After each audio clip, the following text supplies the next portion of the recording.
요단강을 건너 가나안 땅을 정복하는 선두에 섰던 백전노장의 여호수아가 모든 것을 정리하고 하나님 앞에 가기 직전 고별 설교를 하는 대목입니다. 누군가 마지막으로 남긴 말은 의미심장한 것입니다.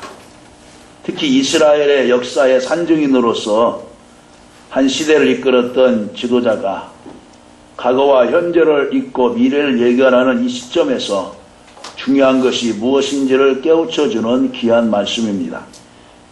숱한 대가를 지불하고 이스라엘 백성들이 그토록 갈망했던 가나안 땅을 정복하고 정착하면서 이스라엘을 이끌어온 여호수아는 가장 중요한 선택을 해야 할 때가 왔음을 감지했습니다.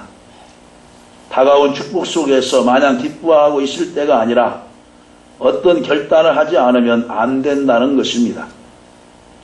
하나님께서 우리에게 주신 최고의 축복은 오전에도 이야기했지만은 자유입니다. 그런데 이 자유를 가지고 육지의 기회로 삼는 자가 있고 성령을 위해서 사는 자가 있습니다. 그것도 자기의 선택과 결과도 자기가 책임져야 되는 것입니다. 이 선택의 자유를 어떻게 사용하느냐에 따라서 우리 인생이 달라집니다. 바른 선택을 할 때 복이 오게 되고 그렇지 않을 경우에는 막중한 후회를 하게 되는 것입니다. 신앙생활 역시 선택과 결단을 통해서 이루어진다고 해도 과언이 아닙니다. 새로운 삶도 선택과 결단을 통해서 찾아옵니다. 그 선택의 자유를 잘 행사하는 것이 우리의 인생이기도 합니다. 여호수아는 이 고별 설교를 통해서 선택과 결단이 얼마나 중요한가를 말씀합니다. 하나님의 백성으로서 또 우리가 세상에서 신앙생활하기가 그리 만만치 않습니다. 가나안 땅에 정착한 이스라엘 백성들이 이제 새로운 환경 속에서 신앙의 순수성을 유지할 수 있을 것인가 하는 것은 대단히 중요한 주제입니다. 땅을 정복했는데 영혼은 정복을 당할 수도 있습니다. 하나님은 그들을 그 땅에서 잘 먹고 잘 살라고 보낸 것이 아니라 하나님을 반역하는 문화로 가득 찬 그 땅을 변화시키기 위해서 그들을 가나안에 보낸 것입니다. 도리어 이스라엘 백성들이 그 땅의 문화에 흡수되어 하나님의 백성으로서 정체성을 유지하지 못한다면 하나님의 의도를 놓치는 것입니다. 우리도 본문을 통해서 여호수아가 이스라엘 백성들에게 주신 말씀이 오늘날 현대를 살아가는 우리들에게 주시는 메시지와 같은 것입니다. 선택과 결단, 바로 하나님은 우리들에게 지금도 선택하고 결단하라고 명하시고 계십니다. 첫째로는 선택의 대상에 대한 분명한 이해와 분별이 있어야 올바른 선택을 할 수 있다는 것입니다. 오늘 16절 말씀에 백성이 대답하여 이르되 우리가 결단코 여호와를 버리고 다른 신들을 섬기지 아니하오리니 라고 말하고 있습니다. 여호수아는 지금 다른 여러 신들에 대해서 앞에서도 말합니다. 15절에서 아모리 족속의 신, 또 강 저편에서 섬겼던 신, 애굽에서 섬겼던 신 등을 나열하면서 너희들은 오늘날 하나님이 참신이면은 택하고 그렇지 않으면은 그곳에서 너희 조상들이 섬겼던 신을 택하라고 말합니다. 여호수아가 왜 이렇게 촉구하고 있을까요? 이미 이방 신들의 유혹에 흔들리고 있는 백성들이 있었기 때문입니다. 여호수아의 결단의 촉구에 대한 백성들의 1차적인 반응은 긍정적입니다. 16절에 우리가 여호와를 결단코 버리지 아니하고 다른 신들을 섬기지 않겠습니다 라고 16절에 고백을 합니다. 그들은 하나님만을 섬기겠다는 굳은 결단으로 이제 여호수아의 말에 해답을 했습니다. 그런데 안타까운 것은 24장을 넘어가면 바로 사사기가 시작됩니다. 1장 사이죠. 역사의 흐름은 이제 여호수아가 이제 생명이 다하고 하나님께 부르심을 받은 그 순간부터 이스라엘 백성들은 여호수아 앞에서 단연코 맹세했던 것을 잊어버리고 바로 이방 신들을 가까이 하고 섬기고 있었다는 것입니다. 사사기 시대가 바로 영적으로 암흑 시대였고, 그때는 사람의 소견대로 행하였더라고 이렇게 말을 합니다. 하나님의 말씀이 없는 영적 암흑 시대인 것입니다. 영적 혼란기에 사사시대가 오고 말았습니다. 왜 이렇게 되었을까요? 원인은 여러 가지가 있겠지만 하나님만을 섬기겠다는 각오는 했지만 하나님에 대한 분명한 이의 없이 순수한 마음만으로 결단을 했다는 것입니다. 우리가 직분을 세울 때도 그 자리에서는 성경이 정황부호한 하나님 말씀을 믿느냐? 믿습니다. 또 하나님께서 당신에게 준 귀한 사명을 잘 감당하겠느냐? 감당하겠습니다. 여러 가지로 답변을 합니다. 그런데 시간이 흘러가면서 그 결단하고 서약한 것은 뒷전에 이제 던져버리고 맙니다. 확신의 근거는 감정만으로 되는 것이 아닙니다. 내가 믿고자 하는 하나님이 누구신지를 분명히 알아야 됩니다. 그래서 출애굽기 3장에 바로 모세가 내가 어떻게 바로에게 가라니까 내가 너를 보내겠다. 그러면 그가 하나님은 누구라고 말하면 내가 누구라고 얘기하고 그러니까 나는 스스로 있는 자다. 아멘. 나는 야훼 하나님이다. 아멘. 하면서 바로 모세에게 스스로 계신 하나님에 대해서 말하라고 그는 이제 말하고 있습니다. 이스라엘 백성들의 결단이 하나님에 대한 분명한 이해 속에서 일어난 일이 아니었다는 것입니다. 아유, 여호수아 선생님 빨리 말씀하세요. 우리는 지금 바빠요. 지금 대답을 해놓고 나중은 모르겠어요. 어떻게 보면은 이스라엘 백성들 감정들이 바로 이렇다 할 수가 있는 것입니다. 하나님이 어떤 분인가를 모른다면 하나님을 등질 가능성이 높습니다. 가나안이라는 기름진 땅을 정복하고 정착한 이스라엘 백성들은 하나님에 대한 관심이 점점 희미해지고 하나님이 허락하신 선물에만 빠져들기 시작했습니다. 우리도 하나님보다 하나님이 주신 선물에 더 마음을 쏟을 때가 많습니다. 생일날, 어린아이 생일날 선물을 사가지고 갑니다. 그러면 생일 선물에 막 눈총이 있지 사다 준 엄마 아빠에게는 고마움을 모릅니다. 고마움을 몰라요. 아빠 고맙습니다. 이 선물 사줘서 고맙습니다.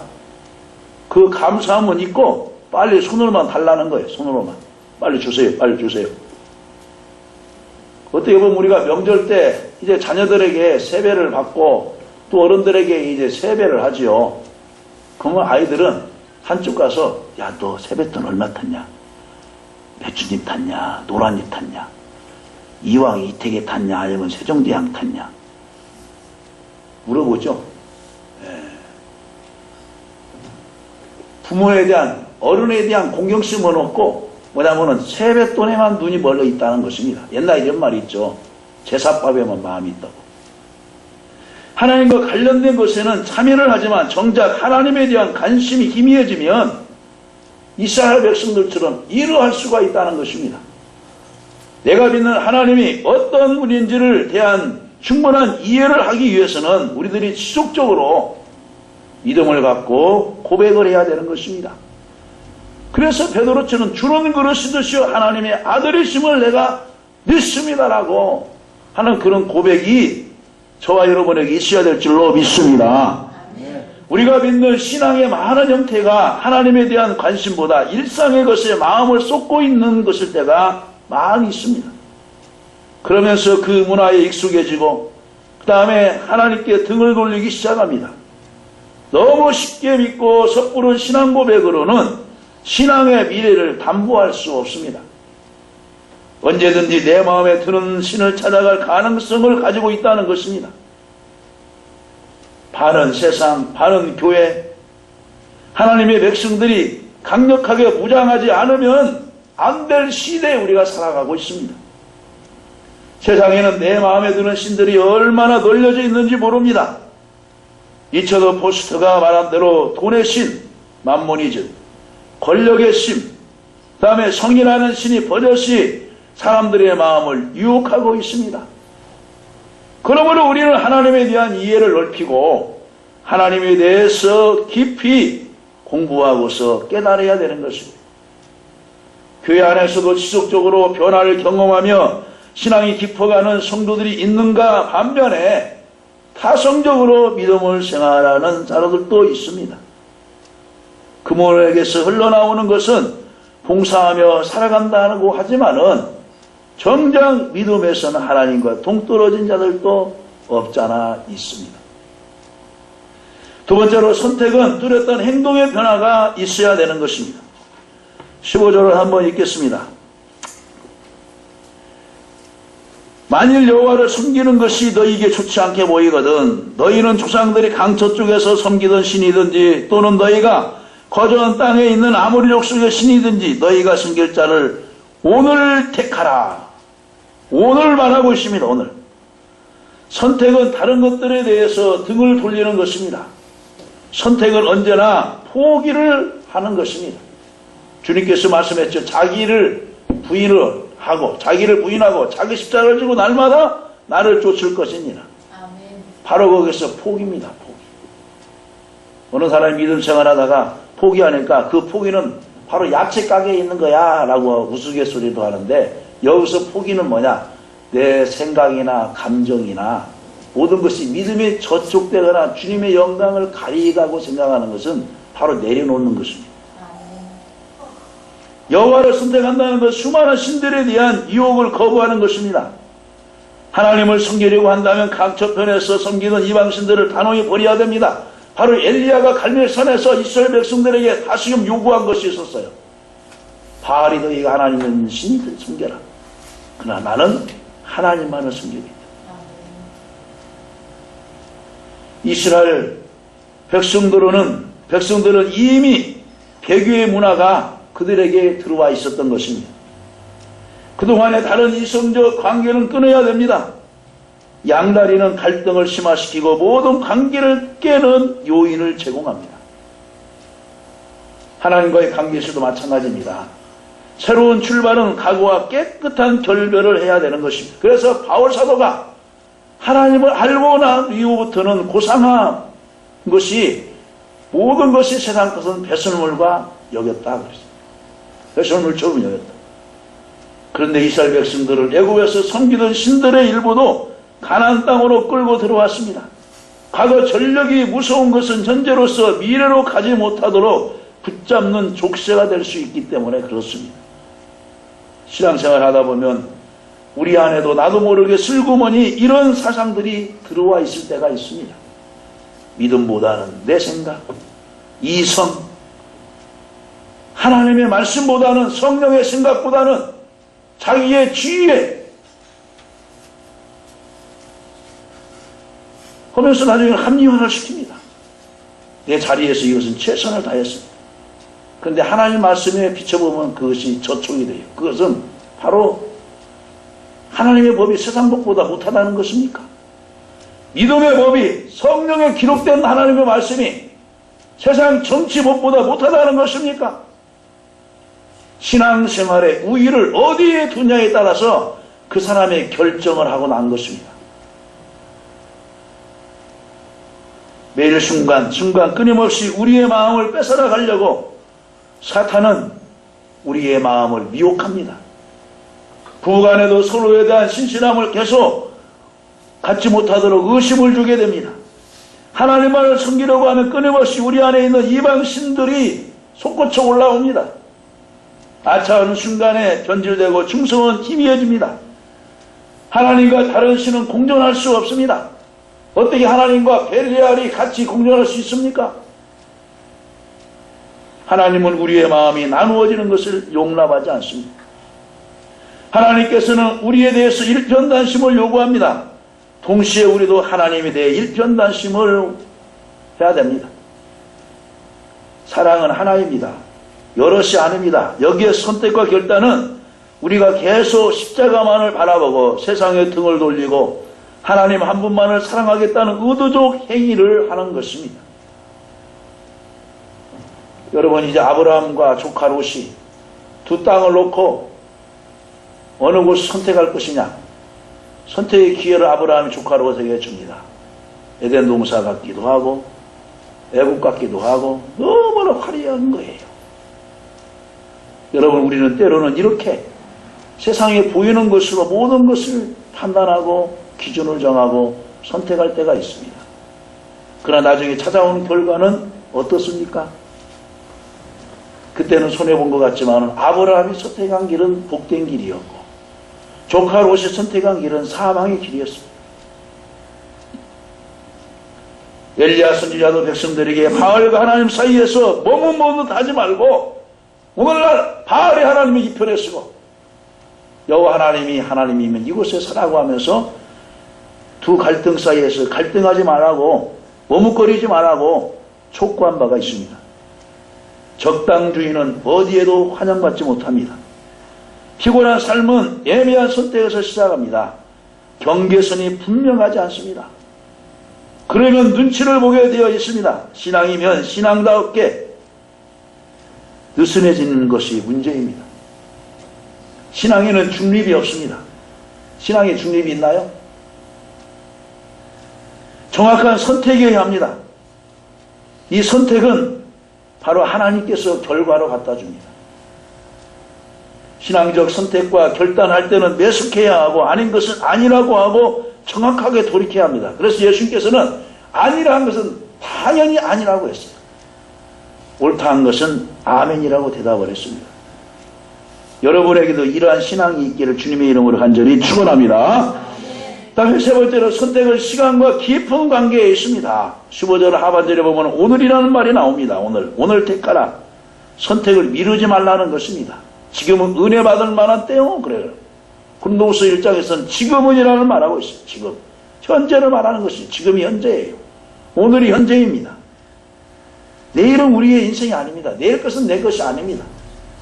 다만 하나님이 내일을 허락하면은 다만 그 시간에 가서 그 일을 할 것뿐입니다.